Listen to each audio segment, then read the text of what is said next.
Small business in Manitoba employs 73% of Manitobans. That's over 286,000 Manitobans. I've been speaking with many small business owners in my riding, and it's been frankly heartbreaking to hear that everything they've built and sacrificed for is in serious jeopardy and from no fault of their own. Your government has created programs that are supposed to help them, but many legitimate businesses are unable to apply, which could mean bankruptcy and cost thousands of Manitoba jobs. This is wrong, and I'm hoping to hear specifics, not just nice words, on what you're going to do to help them.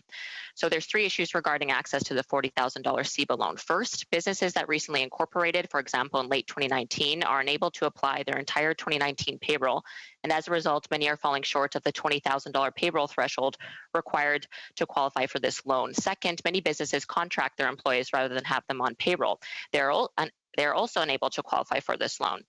Third, many businesses use personal rather than business banking accounts and aren't able to qualify for this loan either. What is your government going to do about these three scenarios? I just want to remind the honourable members to place their question through the chair, not directly to the minister. And please take into consideration the interpreters who have to listen and translate so that we can have this conversation. The Honourable Minister.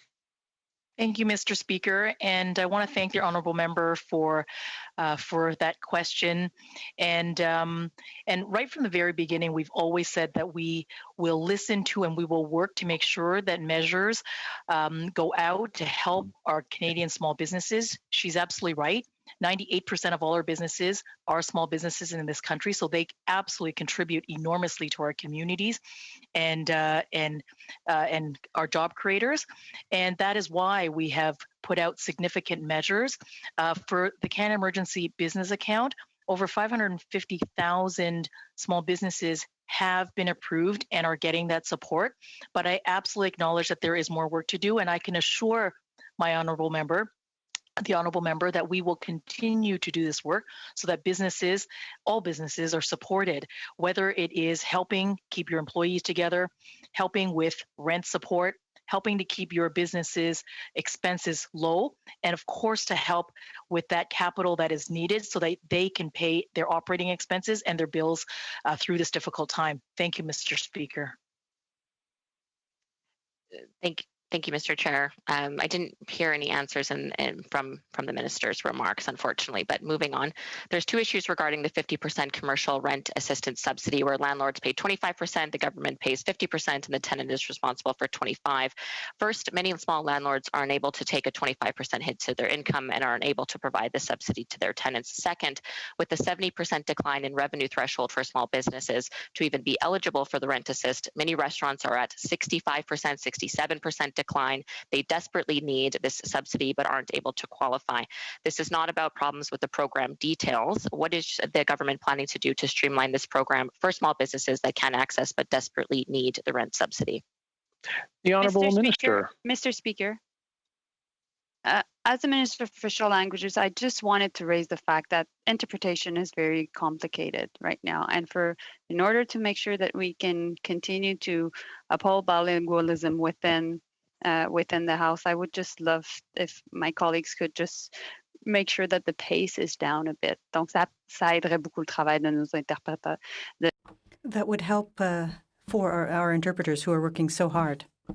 That's a reasonable request. I just want to remind everyone again that when they're asking the question, to make sure that they're doing it at a pace which you're considering the people who are interpreting. Mr. Chair, this is just how fast I speak when we're in the House of Commons. I understand. I have a lot of friends that I have a lot of friends who speak very quickly. I understand. And, so if we can just get back to my question about the rent subsidy. We've stopped the time. You're not losing any time on this one. I will try to speak slower. I appreciate it. Thank you. And the interpreters appreciate it. Now we'll go to the Minister, please. Well, again, thank you for that question. And as you know, we've been working with the provinces and territories to provide this forgivable loan to commercial property owners who in turn lower the rent of their tenants by 75%.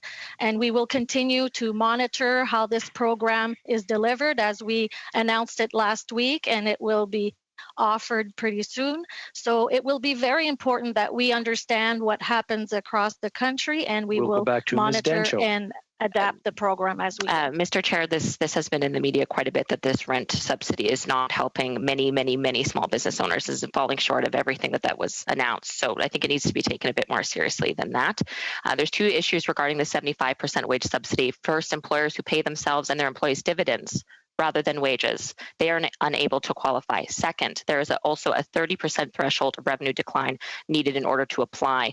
Many of my businesses in my riding are at 27, 29%. They desperately need these funds but are unable to qualify. What is the government planning to do for these small businesses? The Honourable Minister. Again, thank you for the honourable member for sharing the realities she's hearing from small businesses. We are providing help and support for businesses through these very difficult times. The wage subsidy has been taken and it is working for many businesses. We know that still some fall through the cracks, and we will look at how we can continue to support businesses across the country.